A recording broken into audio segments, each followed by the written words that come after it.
அன்பு வேற இறைவன் வேறன்னு பார்த்தீங்கன்னா அங்க இறைவன் இருக்க மாட்டான்ப்பா.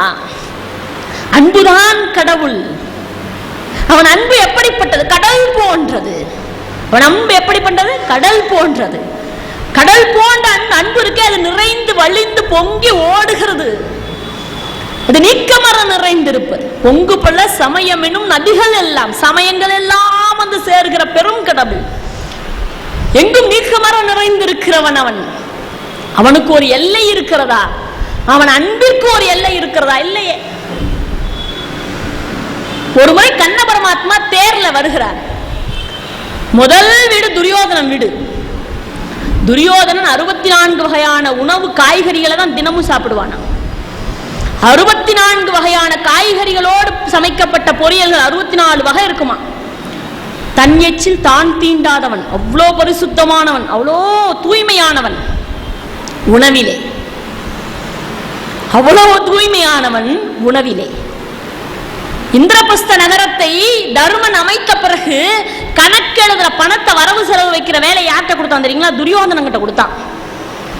ஏன்னா அவங்கிட்ட தான் தனரேகை அதிகமா இருந்தது. யார் கையில தனரேகை அதிகம்? துரியோதனன் கையில. ஆனா பாரதியார் துரியோதனனை பத்தி என்ன தெரியுங்களா எழுதினாரு? தனரேகை அதிகமாக ஓடுகிற அஸ்தினாபுரத்து அரசனாக இருக்கிற துரியோதனனை பற்றி பாரதியார் எழுதுகிறார். ஒரே வார்த்தை தான் எழுதினார். அஸ்தினாபுர அரசனை பற்றி பாரதியார் எழுதுகிறார். ஒரு அரசனை பற்றி பாரதியார் எழுதுகிறார். தருமன் தெரிந்துதான் அவங்கிட்ட கொடுத்தான் கணக்கு வேலை. ஏன்னா அவன் தனரேகை ஓடுறவன், இவன் கையில தனம் வாங்கினா கூடுங்கிறனால அவன் கையில கொடுத்தான். ஆனா பாரதி எழுதினான், ஏழையாகி இரங்கலுற்றான். இவன் பணக்கார இல்லடா, ஏழை. என்னைக்கு அடுத்தவன் பொருளை பார்த்து ஏங்கினானோ இவன் அரசனே ஆனாலும் ஏழைதான். ஏழையாகி இரங்கலுற்றான். பணக்காரனாக இருந்தவன், அரசனாக இருந்தவன் ஏழையாக மாறி இறங்குகிறான். ஏன்னா மனசு சரியில்லை, உடல் தூய்மை. தன் எச்சில் தான் தீண்டாதவன். கண்ண பரமாத்மா வந்தா, கண்ணா நில் கண்ணா, என் வீட்டிற்கு வா கண்ணா, 64 வகையான காய்கறிகளை பரிமாறுகிறேன் கண்ணா, அருமையான உணவு சமைத்து வைத்திருக்கிறேன் கண்ணா, வா கண்ணா என் வீட்டிற்கு. கண்ணன் தேர் நிற்கவில்லை. தருமன் வீடு. தருமன் சொன்னான், கண்ணா என் வீட்டிற்கு வா கண்ணா, உனக்கு பிடித்த வெண்ணெய் வைத்திருக்கிறேன், தயிர் வைத்திருக்கிறேன், கோபியர்கள் இல்லை உன்னை அடிப்பதற்கு, வா கண்ணா, உரியிலிருந்து இறக்கி வைத்திருக்கிறேன். கண்ணன் தேர் நிற்கவில்லை. அர்ஜுனன் நிற்கிறான்.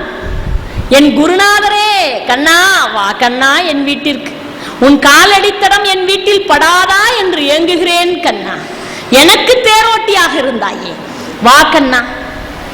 கண்ணன் தேர் நிற்கவில்லை. துரியோதனன் வீட்டிலே நிற்கவில்லை, தருமன் வீட்டிலே நிற்கவில்லை, அர்ஜுனன் வீட்டிலே நிற்கவில்லை, பீமன் வீட்டிலே நிற்கவில்லை, நகுலன் வீட்டிலே நிற்கவில்லை, சகாதேவன் வீட்டிலே நிற்கவில்லை, துச்சாதனன் வீட்டிலையும் நிற்கலை. இத்தனை பேர் வீட்டிலும் நிற்காத தேர் ஒருத்தர் வீட்டு முன்னாடி நின்னது. விதுரன். விதுரன் நின்று கொண்டிருந்தார். அந்த விதுரன் கண்ண பரமாத்மாவை பார்த்தார். கண்ணன் தேர் வருகிறது, கண்ணா உன் வீட்டிற்கு வா கண்ணானார். தேர் நின்னது. எவ்வளோ பெரியவனா இருந்தாலும் எல்லாரும் என் வீட்டிற்கு வா கண்ணா, என் வீட்டிற்கு வா கண்ணா என்று சொல்கிற போது இறைவன் நிற்கவில்லை. உன் வீட்டிற்கு வா கண்ணா, உன் வீட்டிற்கு எழுந்தருளு என்று சொன்னவுடன் இறைவன் தேர் நின்றது. சத்யஸ்ரீ சாய்பாபா ஒன்று சொல்வார், பிறப்பிலே தொடங்கி இறப்பிலே முடிவதல்ல வாழ்க்கை, பிறப்பிலே தொடங்கி இறப்பிலே முடிவதல்ல வாழ்க்கை, நான் என்பதிலே தொடங்கி நாம் என்பதிலே முடிவடைய வேண்டும் வாழ்க்கை. நான்ல ஆரம்பிச்சு நாம் என்பதிலே முடியணும் வாழ்க்கை. விதுரன் சொன்னான், கண்ணா உன் வீடு வா கண்ணா. கண்ணன் இறங்கி உள்ளே போறான்.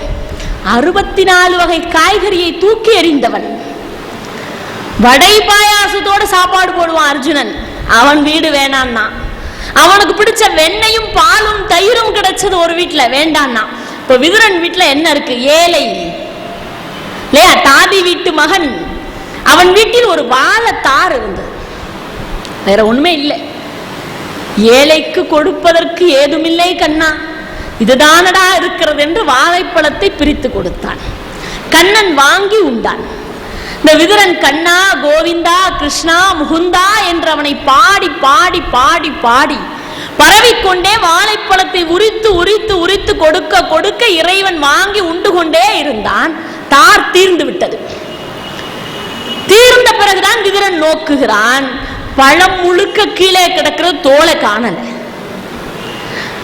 இறைவனை பாடிய பரவசத்திலே உரித்து உரித்து தோலை கொடுத்து விட்டு பழத்தை தூக்கி எறிஞ்சிருக்கான். இறைவனும் அவனை அழைத்த ஒரே காரணத்தினாலும், கண்ணா முகுந்தா கிருஷ்ணா கோவிந்தா என்று பாடி பரவிய ஒரே காரணத்தினாலும் வெறும் தோலையே வாங்கி உண்டிருக்கிறான். அன்பு மிகுதியாக இறைவனை நேசிக்கிறவன் எவன் எதை கொடுத்தாலும் வாங்குகிற இடத்துல இறைவன் இருக்கிறான்.